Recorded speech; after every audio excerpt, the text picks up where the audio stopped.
TEDxCharleston is bringing some of the most brightest minds in Charleston together to discuss the most pressing issues of today. I talk one-on-one with Mike Sottak, the organizer of the event, and LB Adams, the master of ceremonies, for this edition of Quintin's Close-Ups. And if you haven't already, subscribe to my YouTube channel and like Quintin's Close-Ups on Facebook. LB Adams and Mike Sottak, welcome back to Quintin's Close-Ups. Thank you so much. I'm happy to be here again. Yes, indeed. I know. Great to be with you. And it seems like it was only less than a year ago when we last talked about TEDx. TEDx. Well, it's good to be back. Obviously, you, Mike, are the organizer of the event, and LB Adams will be the master of ceremonies once again, I believe. That is correct. Yes. So it's coming up here in a couple of weeks. So what's new? What's now with TEDxCharleston? Well, we're in our 10th year, believe it or not, of putting on TEDx's. We haven't done 10 events, but it's our 10th year. We officially started in 2013, but missed a year or two because of COVID. So in some ways, it's more of the same. It's pretty much the same format of, very inspiring speakers and really uplifting performers, half-day format at the music hall. So that part of it is, the structure of it's pretty much the same, but I think what's new every year are the speakers and the ideas. And, this year we feel like is kind of a different year. Our theme for the year is reemerge, which, I think last year was kind of recovery from the pandemic and everything that, we had to deal with for several years before. But this year I feel like, and LB, chime in, I feel like we're back on our feet. It's a bit of a changed world out there. We've got a new set of issues on a lot of different levels to talk about. And so, we're reemerging into our new reality. So, I think last year, I'm sorry, go ahead. Oh, no, you go for it. I'm sorry. All right. So last year, I think that, people were very tentative, sort of peeking their heads out, kind of blinking slowly at the sun. This year, we are, we have reemerged, we're out, we're fully facing each other and dealing with, all of the aftershocks, literally and figuratively, of what's going on in the world. And so, we're out here for better and for worse. Yeah. And how do you reemerge with these emerging issues, I should say? That's a great question. It's a great question. Go ahead, LB. I'll chime in on top of you. I don't have any brilliance. I think it's a great question. I think that, we've got, 14 speakers and 4 performers that will answer that question. Yeah, I think you're right. I think and everybody's coming at it from a slightly different perspective. And I'd say the theme is reemerge, and I think kind of the thread that's tying a lot of it together is a lot of the issues that have reemerged or emerged as a result of, really unprecedented times in history, right? And so there's a whole new set of issues with regard to mental health and society and things like cybersecurity is one of our topics this year. So, I think with this year, feels a bit more practical in some ways in terms of dealing with issues that are in people's face. Last year was easy just to kind of use COVID as kind of an excuse for a lot of things. And to be perfectly honest, most of our speakers were chosen before COVID. So, it wasn't really quite in lockstep with what was going on in the world necessarily. Great issue. We had great speakers last year, probably one of our best events ever. But this year, I think we're kind of, I won't say erring on the side of caution, but maybe on the side of practicality. So I think people are going to come and we're going to deal with some tough issues. I'll be honest with you. And, social issues, teenage issues, death and dying issues. So I don't want to paint a picture that's going to be total doom and gloom because there's some really uplifting things too. You're bumming me out, Mike. You're bumming me out, man. So that's why we have LB. LB is the cheerleader. She's going to keep things upbeat and, so I think it's a slightly different feel to this year, but the beauty of it, Quintin, is you just never know because we're dealing with mostly amateur speakers who some of them have no professional speaking experience or public speaking experience. So we've got some diamonds in the rough. Yes, absolutely. So out of those 14 speakers, Which one of those speakers will help you all reemerge? All of them. All of them, yeah. All of them in different ways. I think Mike touched on it. Like everybody hits something a little bit differently, and so while a speaker may not resonate with you, they may resonate with your ticket partner or what have you. I think that they're all my favorites. So they're all your children. There you go. I don't know that I can pluck more from one than another. They're just varied and variegated, if you will. Exactly. Yeah, I think I think there's this theme of hope that kind of crosses a lot. Although some of the topics are pretty heavy, not all, but I think there's this kind of resonating theme that there's hope out there for. We have one woman talking about, inclusion of people with disabilities and a very successful type of story that she tells about her experience in that regard. We've got a surgeon talking about a recovery that he orchestrated of a gunshot victim. But he talks about the kind of the philosophical approach and the mental approach he and his team of doctors take in general, but definitely used in the case of the recovery and then the saving of this person's life. So, I think there's themes like that. But like I said, there's also very practical things like a topic on cybersecurity. We've got Patrick Bryant, who's a well-known local entrepreneur, who's going to talk about not his success, but kind of some characteristics of how do you navigate decision making when you're in any aspect of your life, but certainly in business. We've got Stephanie Dasher, she runs the Warrior Surf group, which helps disabled vets, both mentally and physically disabled vets, kind of recover through surfing. They bring these guys and gals out to Folly Beach, and they go through a pretty intensive surf therapy, which is like a very experiential thing. And I think, and it's not limited to just disabled vets. That's what they happen to apply it to, but it's kind of an emerging field of treatment for both mental and physical health. So I think people will learn a lot this year. I think they're gonna meet some people that will talk to them about how to live healthy lifestyles, how to run, how to think about your life from an organizational standpoint. So yeah, it's a little bit more hands-on, I think, in some ways. How do you look at TEDx from an organizational standpoint? Well, I mean, we're an all-volunteer organization, right? So that's from our particular structure. We rely on 50 or 60 great, generous, kind-hearted, and very committed people like LB to help us run this show. So, and we each have our kind of assignments, and we have a team that's just focused on selecting the speakers and performers. We have a team that's just focused on coaching them. We have a team that's focused on the production of the actual event, the marketing of the event. So everybody has a role to play. They all give up their time very willingly, and it's a well-oiled machine. I think after 10 years, I think we've got it down pretty well. And I feel like we're kind of the chef in the kitchen, and then we pick from the ingredients, which are our speakers and performers, and we come up with a different recipe every year. Well, I will interject and say that, the backstage crew, in particular Sandy, who Yes. drives the bus backstage, Yes. we would not be able to be as articulate, as brilliant, as all of those things, certainly not on time if it wasn't for her. So, there is that. Yes. It is that it's a show. At the end of the day, it's a performance, it's a show, and there's things that go on behind the scenes that are critical to making it, professional. We're held to a standard by the big TED organization that, we want to be a professional and well presented event, and Sandy and her crew are key to that.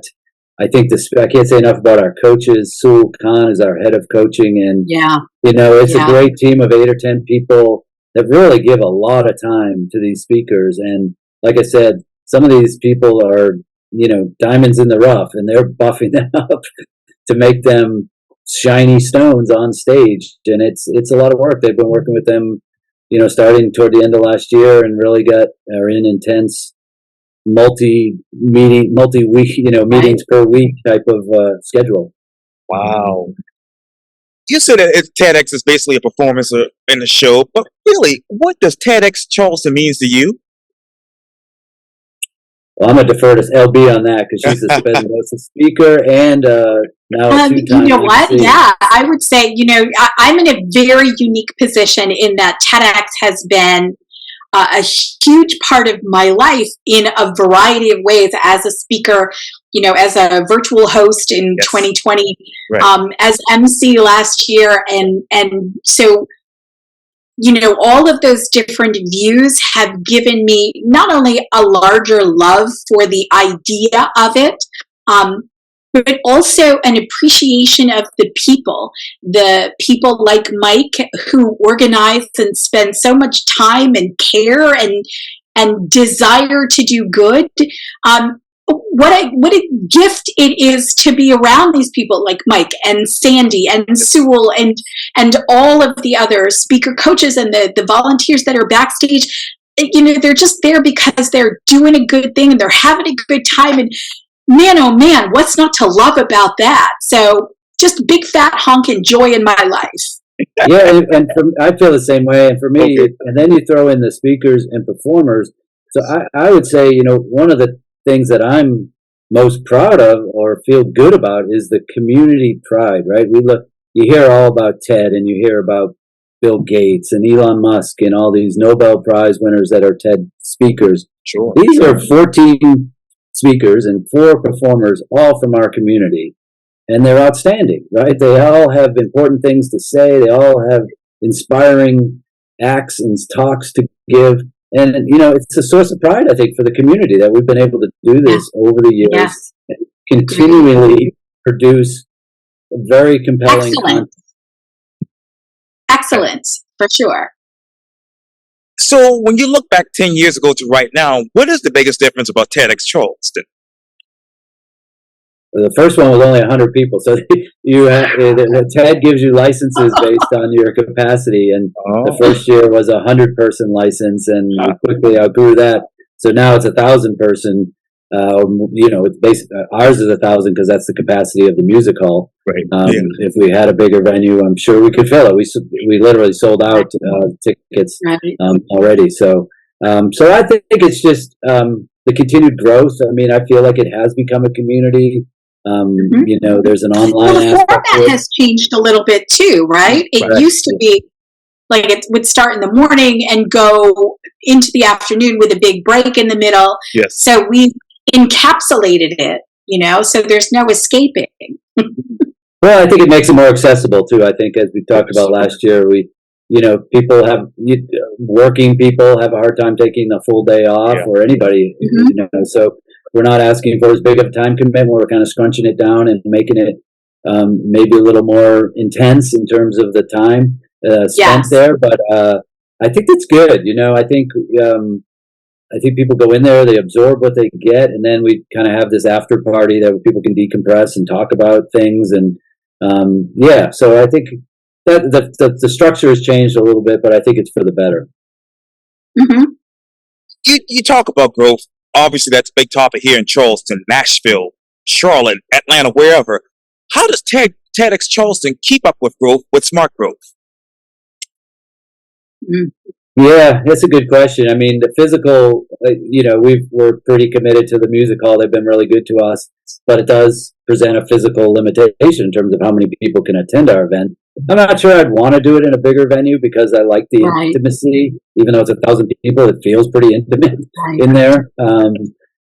So to keep up with the growth, I think that we're a platform for important issues. So, we should be in lockstep with what people's challenges, issues, problems are in the community, and the positive things that are going on in the community. So I think, like I said, we're the pulpit where people from the community can talk about things that are important to them and important to the community. So, and our community is changing, right? Next year there may be other issues that are more important for us to deal with, and maybe keep that in mind when we're doing our selection that, we want to be relevant as much as we can. How do you stay relevant 5 to 10 years from now? Yeah, I mean, I think it's just I want to throw open-minded. out there that, like, this year's show, like, literally has, it has life. Yes. There are speakers talking about how to live well, and then there are speakers that are talking about death and how to die well, and so then we've got everything in between. So that does not age, living and dying, they don't age, it's just a question of how we're doing it. And so that's how we're relevant today and tomorrow and in 10 years. 10 years. So go ahead, Mike, I'm sorry. I was just going to say, and we're lucky to have some thought leaders here. We tap into the hospital system here. Sure. The medical environment here is very vibrant and innovative. Yes. This year we have 3 speakers from MUSC, all surgeons, and so they're these people on the leading edge of things, right? So again, it's kind of a learning experience, and they're going to talk about some things that they apply to what they do in providing healthcare, not just locally, but obviously, if it's a great idea, it's gonna go global. So I feel we're lucky to be in, and that's just one example. Tech is another example. Yes, social, active and social things are very much on the forefront here. So I think we stay relevant by listening and including people from all different points of view and all different walks of life, and talking about all different topics. So that part of it is not as the challenge is to kind of winnow it down to 14 talks, to be perfectly honest. Yes. And so with those 14 speakers, and I'm not talking about the ones right now that are coming up, but in the past, which one of those speeches did you actually apply to your life as far as ideas and actions? Oh, wow, that's a good one. I mean, I just go back to, LB Adams is the Hall of Fame, first of all. So yes. Her talk was very inspiring, but I think some of the speakers last year, the guy that I remember most, 2 guys actually, 2 people. John Rhodes was a doctor from MUSC who actually had a learning disability all throughout his life, and was told all throughout his life that he'd never be a doctor, never be a surgeon, and he overcame that, and his talk was all about his personal journey, but it was really, really resonated with me for any type of challenge that you might face for whatever reason. You just never give up. It sounds so simple, but he was like so inspiring in the fact that he never gave up. And another guy that overcame unbelievable challenges was Keith Smalls, who spent 19 years in prison and emerged to, be a really mentoring figure to help community leader. He's gone on to do great things, even in the year since he's did his TED Talk. He's it was really a launch pad for him in some ways. But talk about inspiring. This guy could have just thrown in the towel after that kind of spending the majority of his life in prison. But instead he emerged and said, "I'm going to do some good in the world and help people avoid the path that I took." Yeah, I agree. There are a couple of talks that stick out in my brain. Both of those very much so. I would also say from 2019. Now her name, of course, I wanted to say her name, and it just walked out of my brain. But she talked about sex and pornography, and so that was a really powerful talk and sticky for me. Sticky, having a teenage daughter. So that was pretty. Yeah, Stephanie. Pretty impactful. Stephanie, thank you. Oh my gosh, thank you. Yeah. So you just never know. That's a great example. Like, when we get these ideas and we narrow it down to the 14 speakers, we're still always like, there's a few that are always like head scratchers, and we're like, is this one really going to resonate? And sometimes they're the least likely ones that you would expect really come out of left field, and these people really rise to the occasion.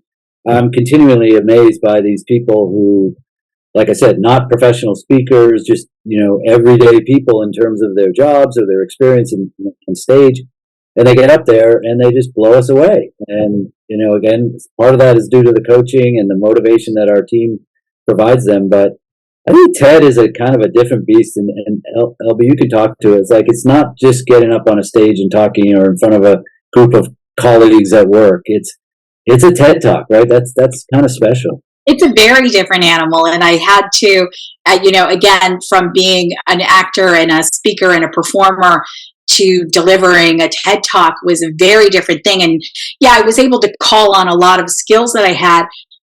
However, standing on the red dot is a different animal. It just, what is required of you is different than, a keynote speech.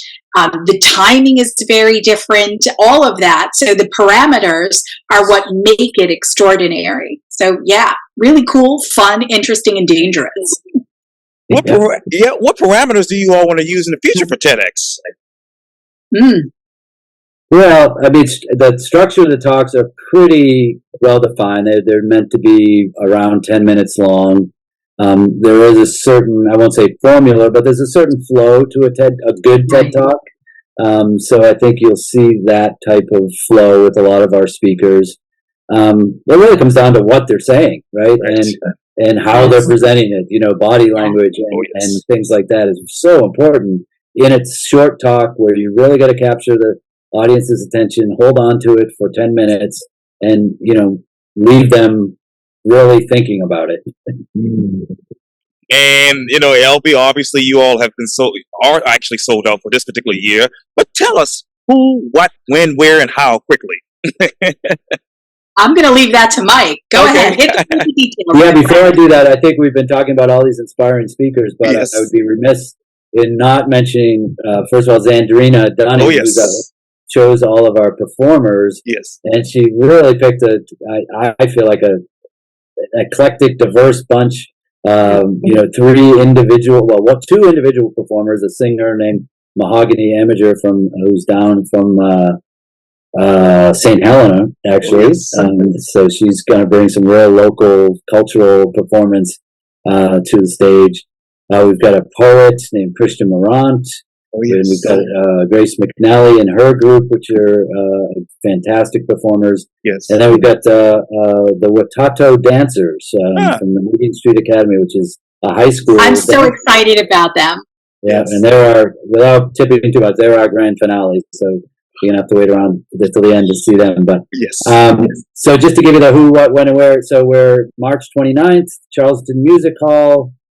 Show starts at 12:30. We go till about 5 o'clock, and then we meander over to the Charleston Museum for a little drink and snack. And DJ Sprigg, SC Sprigg is his name. Is our entertainment there. Unfortunately, we're sold out, but we're about to announce our live stream channel so people can stream it at home. It's a hot ticket. I don't know if the scalpers are out yet selling tickets on the street. Lord, I hope not. Tied up like Taylor Swift, But we definitely have a seat for you, Quintin. So, thank you. On the VIP list. Oh, thank you. I appreciate that greatly. Well, unfortunately, I'm out of time, but LB Adams and Mike Sottak with TEDxCharleston, thank you so much for your time. And again, welcome back to Quintin's Close-Ups. Thanks very much for having us. Always a pleasure. Likewise. Thank you so much.